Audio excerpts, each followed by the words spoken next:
Welcome to Florida. O, diba? Goodbye house. Puno ng yelo, oh. O.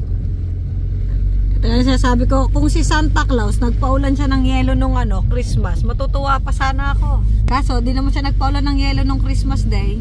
Matutuwa ka ba niyan? Di naman siya late na siya nagpaulan. Kumbaga sa yung excitement mo na wala na.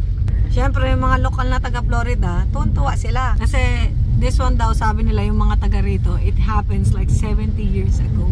Hindi pa to nangyayari after those. So, almost like 100 years ago na to nangyari. So, akala mo nasa Colorado ka, pero Florida to. So, what's the conclusion? Climate change is true. So, pag di mo talaga inalagaan si Mother Earth, sa lugar na parang hindi desierto sa Dubai, uulan, babaha. Lugar na hindi naman nagsusnow, malamang pwede mag-snow. Baka magulat ka na lang next time, pagdating mo sa Alaska, uminit ng mga 1 month, ganun. Pero makikita mo rin yung pagbabago sa polar section sa polar region ng Earth. Talagang yung mga polar bears, nawawalan na rin sila ng pagkain. Kasi hindi na sila nakakapag-hibernate kasi umiinit na talaga ang planet.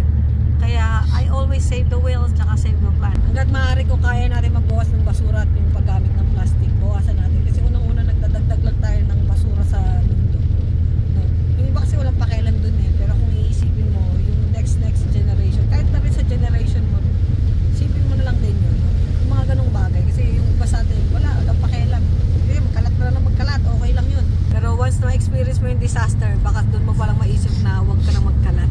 No? Kaya huwag kang dumagdag ng kalat. Yun lang yun. Hanggat maaari, pwede natin iwasan yung paggamit ng basura ay ng plastic. Huwag tayo masyadong sisi ng ibang bansa.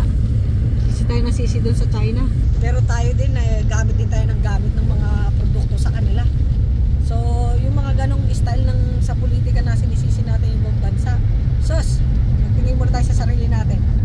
Ito ang pinakadelikadong driving kasi para ka nag-ice skating na ang gamit mo sa sakyan. Kaya, mag-drive ng mabagal, no? Kita mo yung kalsada, ice skating yan mga do. Kasi yung mga ibang, kung nag-aaral kayo ng geopolitics mga do, ang ginagawa ng ibang mga sa atin, yung mga leaders natin, pinag-aaway-aaway na tayo, sinasaksak sa utak natin, nakasalanan ng ibang bansa yun, kasalanan ni ganyan, kasalanan ni ganon. Pero ang totoo no, hindi. Pinamumukha lang nila na parang gusto lang nila sabihin sa atin na tayo talaga yung malakas. Kasi ganito yun eh, nung mga sinaunang panahon, yung China talaga, wala talaga silang kakayahan noon. Nga lang nag-aaral na sila dito sa mga western country, tulad ng Europe at America.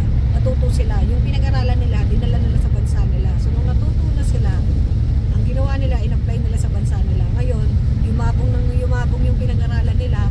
Etong bansa natin dito sa US ay hindi tayo yumabong. Ang nangyari sa atin, palagi tayo TikTok, sayawan ng sayawan. Puro minsan mga kalaswaan yung nakikita mo sa atin. Pero tignan mo yung sa China, ang nakikita mo sa TikTok nila, yung mga malalakas ng soldiers, yung mga bata nag-aaral, mga ganun ba. Yun ang pinapakalat sa mind